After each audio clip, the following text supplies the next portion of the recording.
they'll get an opportunity to right those wrongs. I think the community is and it was an 8-6 victory for Wildcard. Now that's a victory for Wildcard, but Wildcard had the side choice. They chose defense, which means they've got a lot to deal with versus this Cloud9 lineup. Center's first casualty, Eddie taking some damage as well. Kansan 2, down goes Monk. Kansan and Bay rebuffing this entry very swiftly. It's only Uzi so far who's been able to get on the board. Kansan taken down means he'll be watching those yokai drones and general cams.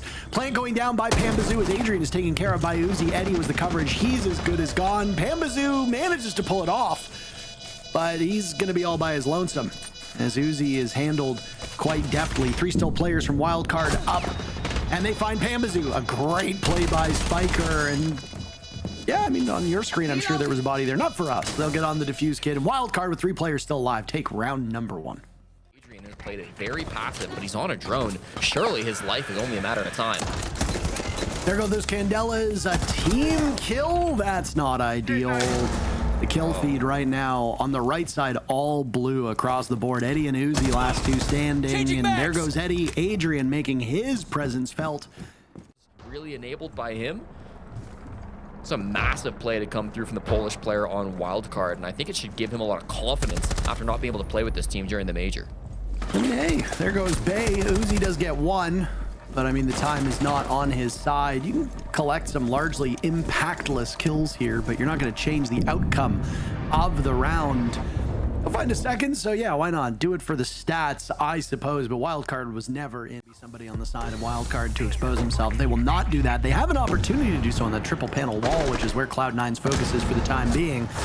Last time there was a duel over in this area, got a little bit messy. Eddie on the glass takes down Spiker as he immediately traded out after getting rid of Center, and Adrian is on the ground with a super shorty. Eddie and Monk on the board, and suddenly a winnable round for Cloud9 has materialized. Oh, if he's able to sneak up on them, Parker, this could be devastating. Nitro Cell goes out, so at least he's given his position away. Able to outduel 1, but it's Eddie through the wall into this game. Yeah, big round from Eddie coming in on the glass again. When back on the ball. I actually don't even know if I've officially RSVP'd. So I mean, it's I do have the flight. I do have a pretty good direction.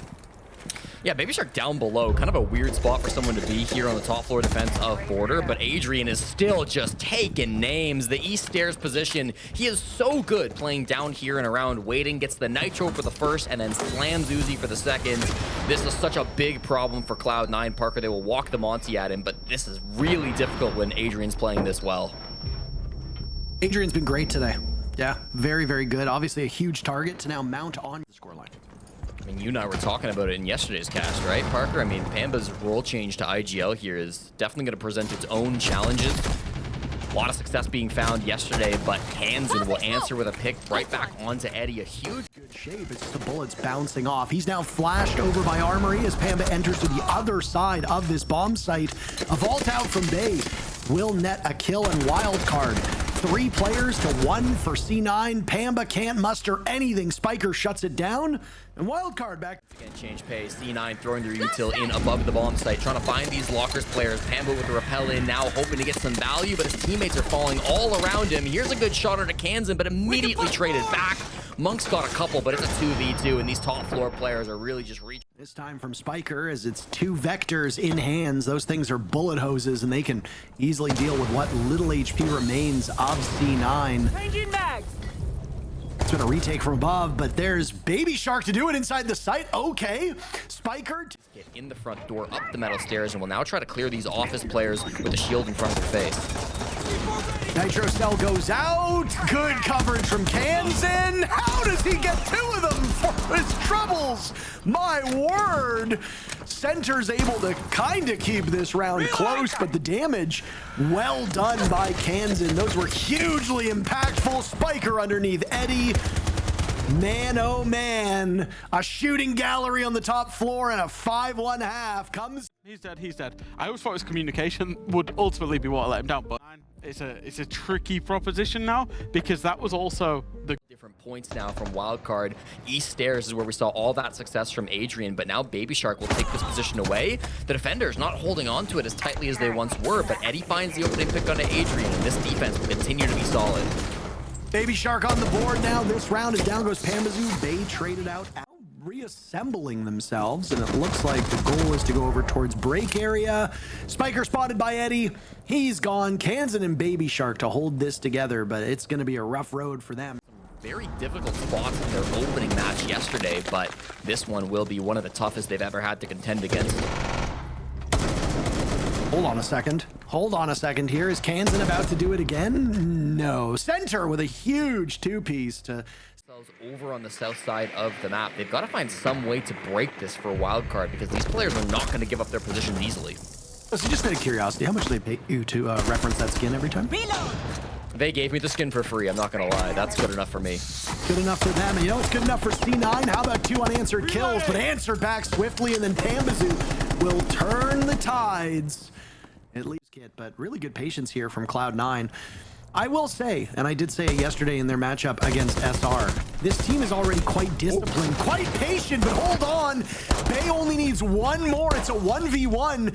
Him versus Center. Can he pull this off? Sidearm out dancing around the camera, but he's running out of time. Bay with only 5 seconds left. A smoke in front of him. He emerges, but Center wins it. My God. Yeah, I'd be around. Center understands what's happening, likely calling for the cavalry at this point in time. The back of the site has been lost. Uzi, the first casualty. Spiker almost gets it down, but Eddie stops him in his track. Now it's Center and Pambazoo taking some serious damage as Adrian is handled by Pamba. A really good game by Pamba so far. He is leading this team in multiple ways, and it has now knocked Wildcard on their back foot.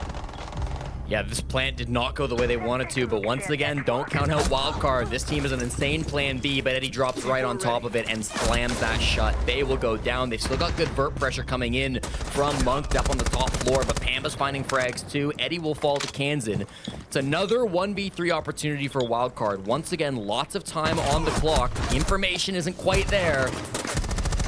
Kansan fighting for his life, so many angles. Eventually, Pamba finds it and shut. 10 kills for Pambazoo. He's the only player to break double digits so far. Pulls the trigger, he will apply some pressure, and here he goes. Problem with Buck is that usually you need an escort, because if you do more than a single shot, you're not going to be able to take matters in your own hands. There's Pambazoo. We're on 3K Pambazoo watch. He gets the leadoff pick. Kansan trades that one right back. Center on the run inside of security. Down goes Kansan to Pambazoo. Center gets another. My goodness, Jesse, these players just dominating on defense. Center and Pambazoo have been working so effectively together. Mute jammer from any intel that might go his way. Baby Shark gets him though on the rotate. Might have a second, Jesse. What is going on? Why, Monk, did you play it that way? The reload comes in. Excuse me. Baby Shark with a massive 3K. They are capable of it. Adrian's in the bomb site.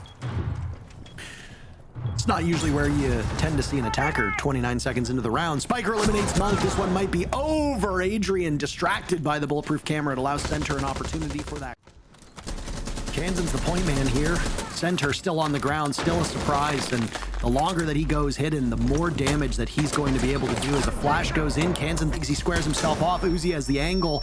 Wildcard running head first into the wall. There's the pop-up from the Goyo. Spiker taking matters into his own hands. They need to get the diffuser down with just a second to go. It's all up to Bay, but no! Pambazoo and Uzi shut the door, and we're going the distance yet again. At the moment, but when Baby Shark gets ready with that Gara hook, when he gets ready to jump on in, that's going to be when you start going. And there goes Eddie. They've got a read on Monk inside of security as well. A Glaz and an Amber, real nasty work here. And C9 might be on the wrong receiving end of that. A great flush out of Pambazoo by Spiker. Out goes the Gara hook. Baby Shark in the midst of the site now with shotgun in hand. But he might not even be important. Everybody's getting killed on the side of C9, and there they go. Everybody in the ground. Wildcard decides to end the game. To get this one over with, and they did in regulation. We've got Spiker standing by so we can ask the man himself how this one went. Spiker, not necessarily the first day you wanted with all the tech issues, but you get the job done here on the second day. I mean, first 2 days here in stage one. Overall thoughts, how it's been going so far? Yesterday, I mean, even though we had all the tech issues, I'm not going to use that as an excuse for the reason why we lost. Like, our defenses were bad. We kind of, like, they were, like, in control of the game most of the time, it felt like, from, like, our perspective. So that's kind of what we were trying to emphasize on our defense, is we wanted to kind of be in control more.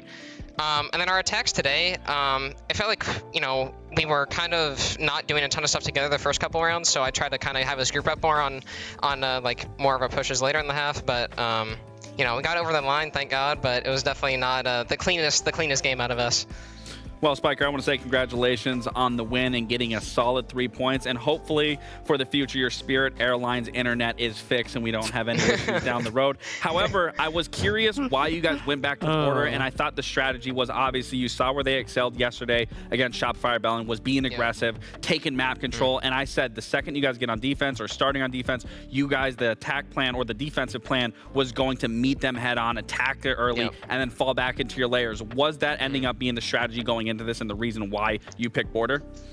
Yeah, I mean, we played them on it last stage too. We knew we were comfortable against it on them, and they just played it yesterday, so we had recent info.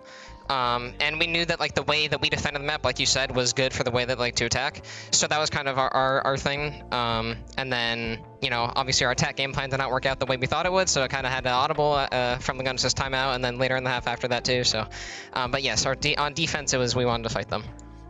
Spiker, for you, what's the thing that will elevate this team even further? You know, you obviously overtime yesterday, unfortunate loss is what it is. Today it ended up being quite a close game. What's the thing that will elevate this team to be putting in like dominant performances?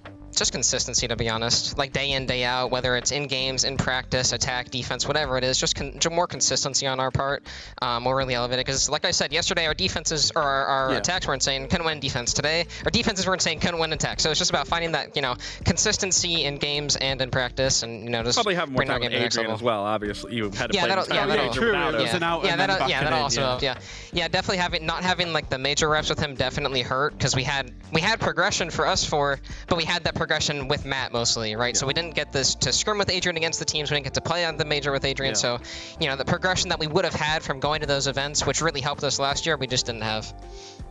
All right, Spiker, thank you so much for your time. As always, congrats on getting your first win under your belt here, and we'll see you down the road, I'm sure. All right, thank you. Have a good night, man. Well, Spiker, you know, always